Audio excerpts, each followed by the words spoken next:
We talk about what you do and what your passion is. Let's talk about you. Sure. So, Jason. Yeah. You go first. You already threw some love to Jenna. I did. Now let's talk about you. All right. So, I guess my story, I used to be a police officer. So I was a police officer for about 15 years. My dad was a police officer, so I kind of grew up around that. I grew up around dogs because he did some training with the Royal Canadian Mounted Police. So he was doing what was called the imprinting program for the dogs. So we would always have potential police dogs at our house and doing training. So I would always, jump in and help him. Like I was, 7 years old. I had no idea what I was doing, but he told me to go hide and, I'd go play hide and go seek with these dogs. Right. So I thought that was pretty cool. So I would just watch him training in the backyard. And I thought, that was a pretty cool thing to do. And then, from growing up, I wanted to be a police officer. Right. How come? My dad was, so I thought that was a great way that I could help people because that was the thing, right? I know it sounds cliche for a lot of people to get into the police force. It's like, oh, I want to help people. And, but it was my motivation for it was what my dad did, what I saw him doing. And I wanted to continue on doing that. Right. So I eventually got into the police force, a municipal force in Saskatchewan, Canada. So it was Estevan Police Service. I spent a couple of years there. Then I moved to a larger center in Saskatoon. So I wasn't never on the K9 unit. There was a couple times I was very close, but there was one time it was a political issue, and I don't want to go into that here because they'll just extend it, and it's never really make a lot of sense. But I did work with the dogs, so I helped them train. I was a decoy, so I put on the bite sleeve and do that kind of stuff, and then Yeah. Sounds fun. It was pretty fun. We can hook you up if you want. Yeah. I'm in. Hey, you know what? That would be great content. I'm in. I'll be your guinea pig. Yeah. Cool. Sounds good. We'll put you in a whole suit and everything. Let's do it. Right. Sorry.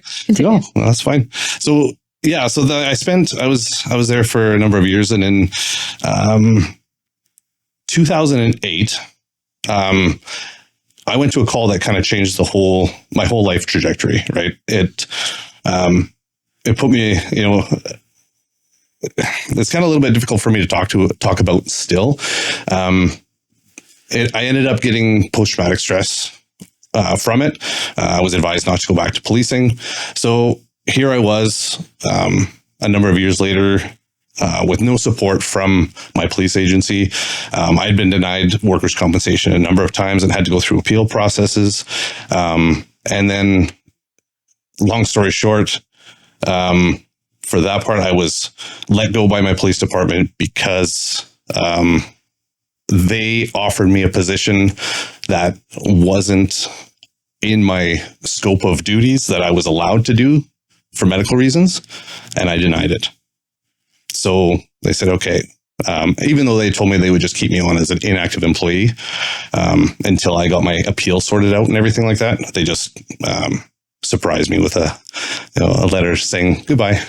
So this is after 15 years? Yeah, this is 15 years. So how did that make you feel? There's a thing. It's like almost like another trauma, right?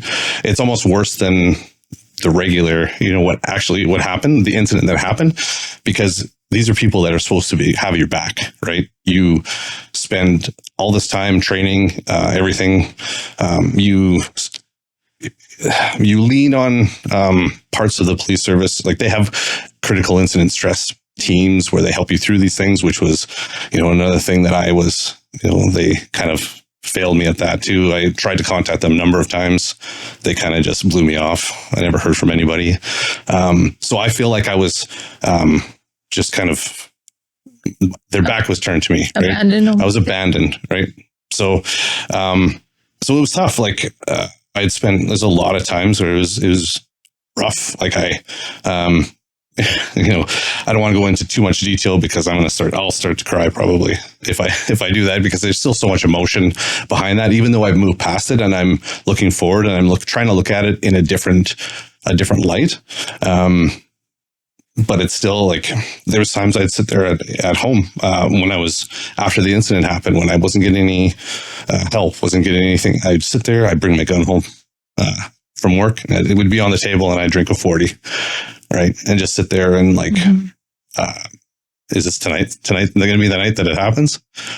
And then there was one night I made a phone call to a friend, and that kind of changed how I looked at things, and I didn't have that in my mind anymore. She kind of helped me through, different ways. I had a son at the time too, so how's your son?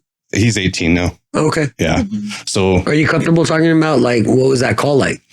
Yeah, I'll talk about it. Like I said, I'll probably end up shedding some tears. But so the call, it was, I don't know, probably about 11 p.m. one night.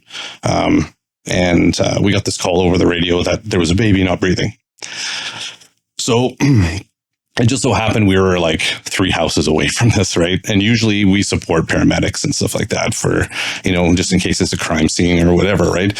But we were there. We were the first ones on the scene. So, of course, we're going to go in and do what we can. So my partner and I rushed in. I was the first one in. And it was a basement suite. So we go down the stairs and we open the door. And I think this is the part that kind of got me for the most part. It was like, I saw the father with the baby in his hands. And what he said to me when I first came down the stairs was, "Please save my daughter."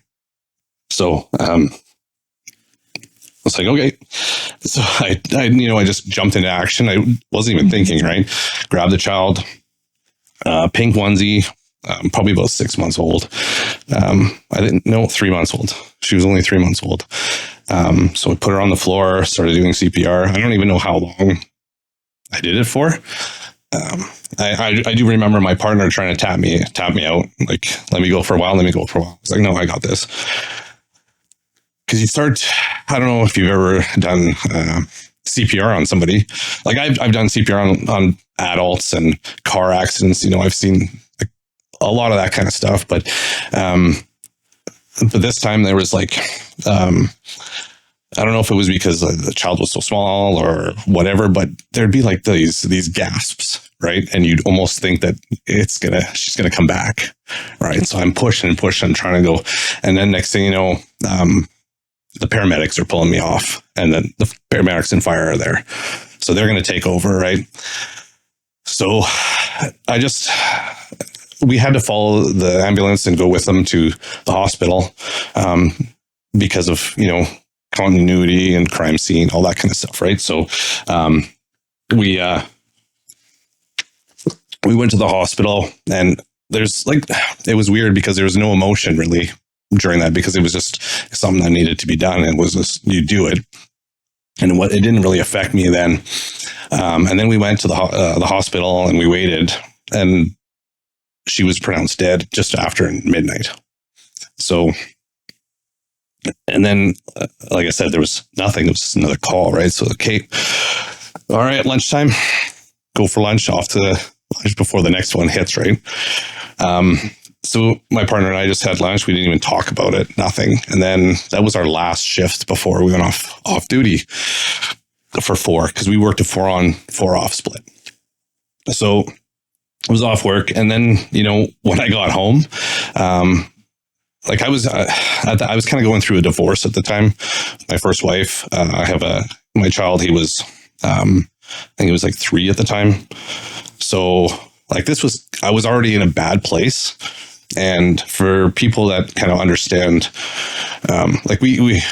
we kind of look at this when we're training dogs too, like the dopamine leads to positive long-term memory. So when the dopamine levels are low and the dogs are kind of in a, let's say, depressed state, their dopamine levels are low. So they can get that post-traumatic stress as well from different situations. So it's important that you have to keep the dog's dopamine levels high. Mm-hmm. So same with people, right? If our dopamine levels are low, we're more susceptible.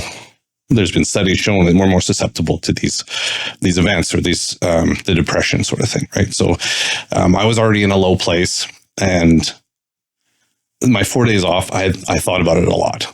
It bothered me. So when I went back to work, I tried to contact my critical incident stress team, called them, no answer, left messages, no answer, message like post-it notes. I'd go into their office, post-it note on the desk, nothing. So then I'm like, okay, well, maybe I'm just being a pussy. you know, that whole cop mentality thing, right? This is what we signed up to do, so suck it up, right? So yeah, so I'm like, okay, I'm just being a baby about it. It's nothing. It's not that big of a deal. Whatever. Move forward. Move on. So this went on, like I said, this was in 2008. And then by 2013, like I could see my career starting to go on a downward, right? Because I was starting to not care that much. Like I'd maybe get a little bit extra rough with, the criminals and stuff like that, or when we apprehended people. Like I wouldn't like beat anybody or anything, but like a little extra, give them a little extra push on the pressure point, or, some little bit of pain compliance. And I hated my job. I hated it. Like I didn't want to be there. I didn't like anybody. I was hard to talk to. And then I realized that it was time to go when I would be sitting in my patrol car, and I would just like break down, start crying in the middle of traffic. Like I was sitting at a red light, and everything would just come, right? So that was kind of when I knew when I needed to talk to somebody. So I found somebody to talk to, and they advised me not to go back to work. So that's when it all started. I said I couldn't go back to work. I needed to be on stress leave. I got a letter, whatever, made a claim with our workers' compensation, and then they denied. If you enjoyed what you saw, like, share, comment, and forward to someone that this will bring value to. Thank you so much for all the support. We appreciate it.